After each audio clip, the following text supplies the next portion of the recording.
Hi everyone, I'm here with CHU.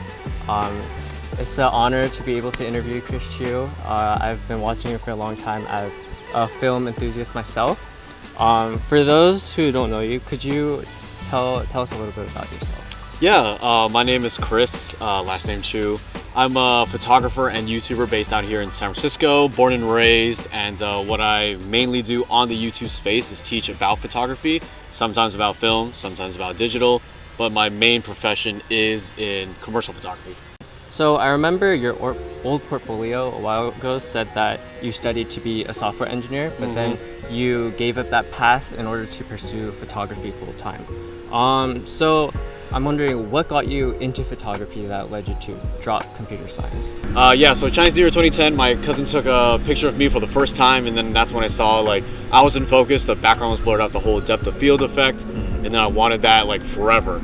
So I started doing a lot of odd jobs, lawn mowing, babysitting, day camp jobs, all that stuff, bought my first camera, and then the rest was history, took photos of everything, and then in college, I wanted to pursue it even more because on the weekends I was always hanging out with my friends and taking photos and trying to get more creative, while my other software engineering classmates were coding side projects, doing more research. Stack Overflow was their thing, Adobe Lightroom was mine. Then I found that there was a huge interest discrepancy, and then in 2018 I was like, I can't do this anymore.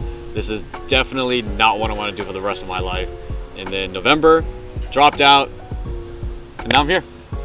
Would you say there was ever a specific breaking point that led you to say oh, this is it? Or did you think it was a gradual thing? Definitely a mix of both. I can pinpoint a breaking point. That was May 2018 when I failed my first software engineering class. So I think it was computer architecture. And then I was at San Jose State. And San Jose State's computer science program was, in their words, mega competitive. So they told me hey, I'm now on academic probation with one failed class, and they said that if I fail another major class, I get kicked out of the program. And that just kind of made me think even more long-term of if this is what I want to do. So the summer of 2018, I went through a whole identity crisis, a quarter-life crisis, if you will. And then I eventually kind of told myself and convinced myself I'm not gonna do this anymore.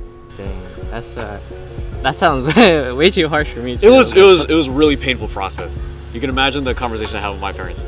Oh, what was that conversation like? Conversation was very venomous, I'll say that for sure. A lot of years of trauma just boom, blew up. We threw really bad words at each other. We threw some I hate yous in there as well.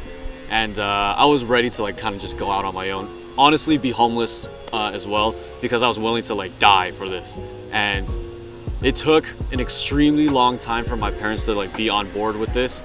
And then all it took was one video on my YouTube channel to pop off, and then literally everything just changed course.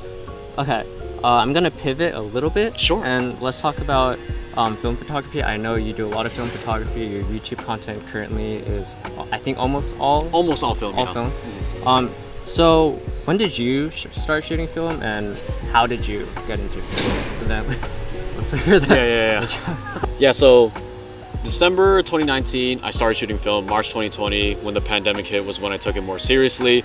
The reason why I wanted to jump into it was one of my buddies has been doing film for 5 years at that point. And he took a picture of me when we were up in Mount Davidson, just one of the higher hills in the San Francisco area. And he took a picture of me, and I was perfectly exposed, and the sky was perfectly exposed. And in digital photography, that's harder to achieve because the sky's usually brighter than subjects. But in film, it is allowing you to do that through its chemical processes, the whole film latitude, all this stuff, very nerdy.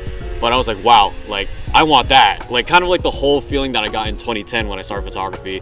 When I saw that photo of me in 2019, I was gotta chase it. So I invested in my first film camera that was $50. Got a really cheap film stock at that time for $3. Oh, wow. And then oh wow indeed. And then started shooting like crazy. The colors were awesome. Kind of reminded me of the old days when I tried to emulate my digital photos to look like film. So I was like, oh wow, I'm kind of getting it straight out of the box now. And I just really enjoy the way slower process. So jumping off of that a bit, How do you personally feel about film prices? Do you sacrifice anything yourself to keep shooting film, or do you have to alter your habits in any way? So yes, I totally cut out coffee in my entire like daily life. I don't buy it. I don't make it. Like I just sleep a little bit more, just to like kind of not have to have the need to consume caffeine. The sticker shock value did like make me upset. I'm not gonna lie. Like this is the third year in a row that they raised their prices like 20%, 20%, 20%. And it was like wild. Like I'm like $17 for 10 shots? That's crazy. Like I don't think anybody who's picking up a camera for the first time is thinking like, wow, I can't wait to pay again to play with this camera. Like, but for me, like it's worth it.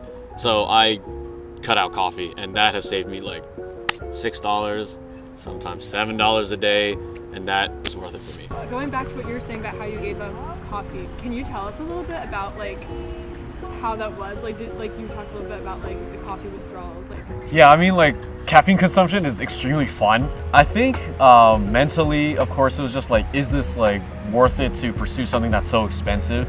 Like, who actually needs film photography?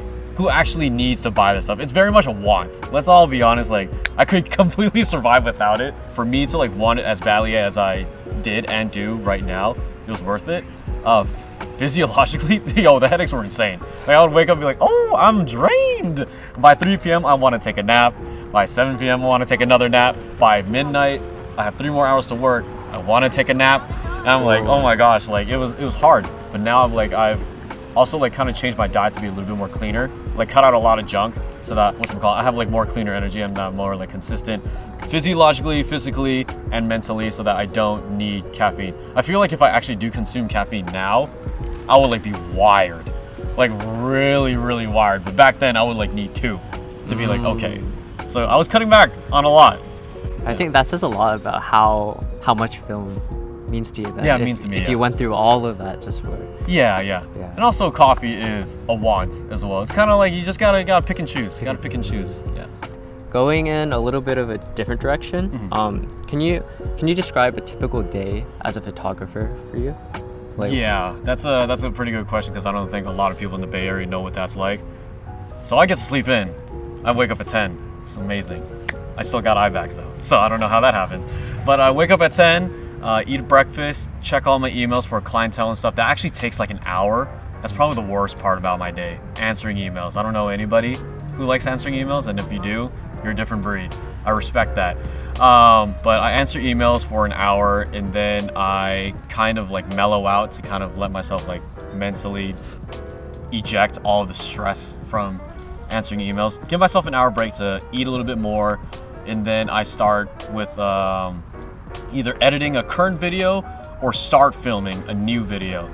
So there's that, and then by evening I eat, and then I relax a little bit, and then this is when crunch time for me happens. So like most of the days, like email, a little bit of editing, a little bit of filming, but from 8 p.m. to 3 a.m. I go extremely hard in the paint because I'm a night owl, and I also suffer from FOMO. So kind of like being active in the nighttime kind of like gives me assurance that not much is going to be happening at night, unless it's a Friday or Saturday. So from 8 p.m. to 3 a.m. I'm doing ideation, I'm doing pitch decks for future clients, I am doing pre-production for shoots that are coming up. I'm also editing and filming for future YouTube videos. And then on shoot days, it's more typical like a 9 to 5 where I wake up early, get to the site, get the team coordinated, and then we shoot until 3 p.m., 4 p.m. most of the times. Go home, start editing, get the samples ready, and then send them out by 7 p.m., 8 p.m., and then relax for the day. But a lot of the stuff that I do is at my desk. Yeah. And then it would be like very nice to have a slow day, and then I'll come out here in Golden Gate Park, walk around, and just give myself breathing room. How do you maintain that discipline to be creative every single day? So personally speaking, I take pictures pretty much every single day, but they're like snapshots of my day almost. And then with YouTube videos, it's very hard for me to be consistent, you know? How do you manage that discipline side of something that is rather like spontaneous or organic? Yeah, that's true. Creativity, like, I think for a lot of people, is spontaneous. It comes either when you're having a conversation with a friend, or when you're walking, or consuming some sort of media. Like, it sometimes comes through that. And I think I've scheduled a lot of like things in my life that kind of allow me to have a constant stream of inspiration, whether it is like actually just reading a photo, not reading, looking at a photo book on my desk, or having a conversation with you, for example. This is inspiring for me. In fact, I would go on the record to say that like I'm mostly inspired by conversations with different people. Like, other people are inspired by movies. Movies are beautiful. They are super inspirational. Some people are inspired by photo books and Instagram and other pictures and stuff like that. But for me, like, it comes down to the social interaction with other people, because like I'm able to see in a window of someone else's life through their mannerisms, through all these other things. Like, I'm extremely like hyper observant. Like, I have a constant stream of things because I'm seeing so many people, and then I'm consuming so many things. So it's just constant. Plus, like, if I'm gonna be completely honest, there's been a huge time in my life while I was studying computer science and also working a corporate job, like after I dropped out of college. There was like so many ideas like just building up in my head, and I'm still scooping out of that treasure chest. Still scooping out. There's like a whole like trove that I developed over the years. So you just had a bunch of time to like ferment ideas, or like Exactly. doing something that you didn't like to do. Exactly. Yeah. I think that does help a creative. By spending time working on something that you absolutely hate, I think it gives someone the confidence to be like, dang, I don't want to do this anymore. Yeah. So like, screw this. Like, Yeah, screw this. what- Like, I will actually pursue creativity first. Yeah. That's very inspiring. Can I ask a question Yeah. too? On the topic of like YouTube and creative work.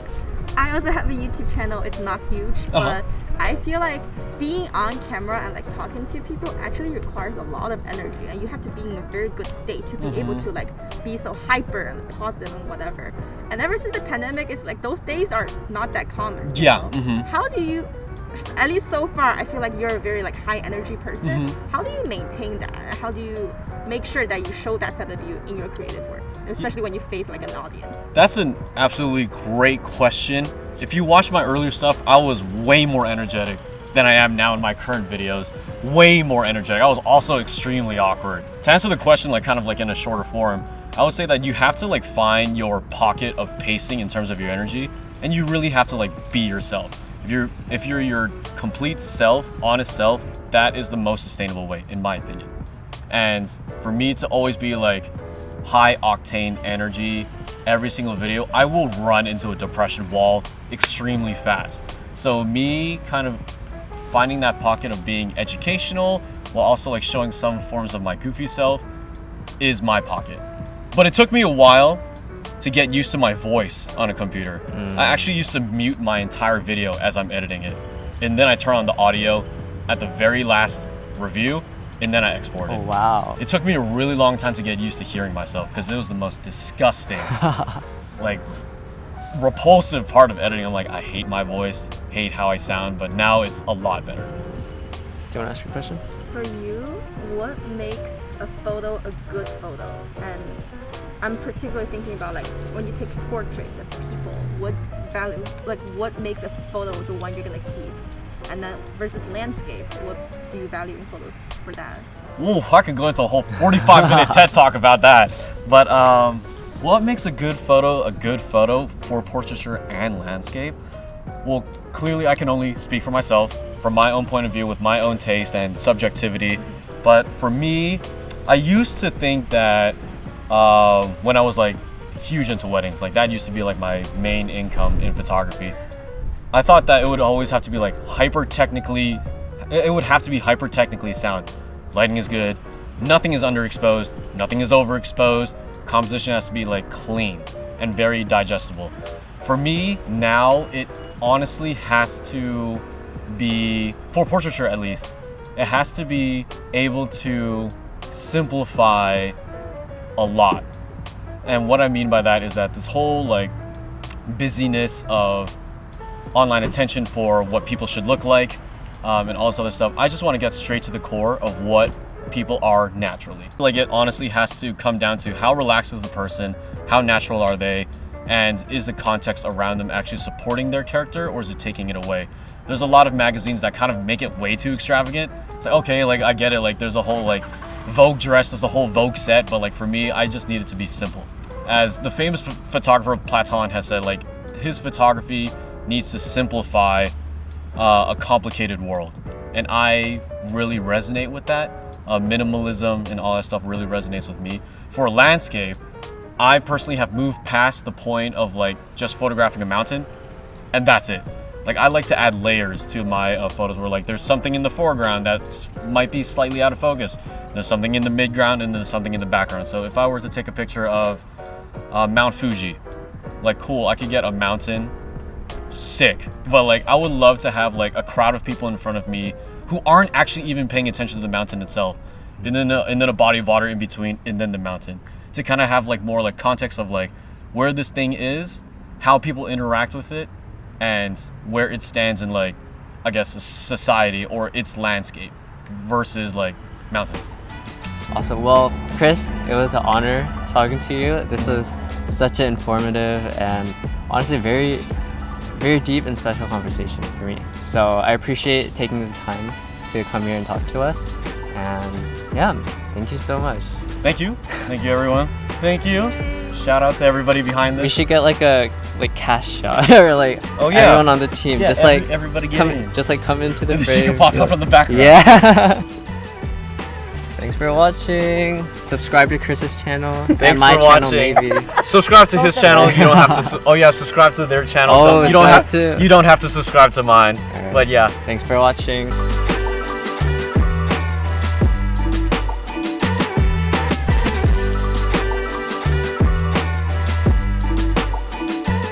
Or in the Bay Area in general. Plus, there's kind of like this work hustle. I'll just repeat that. Like, honestly, that kind of music. Gotta love the city. But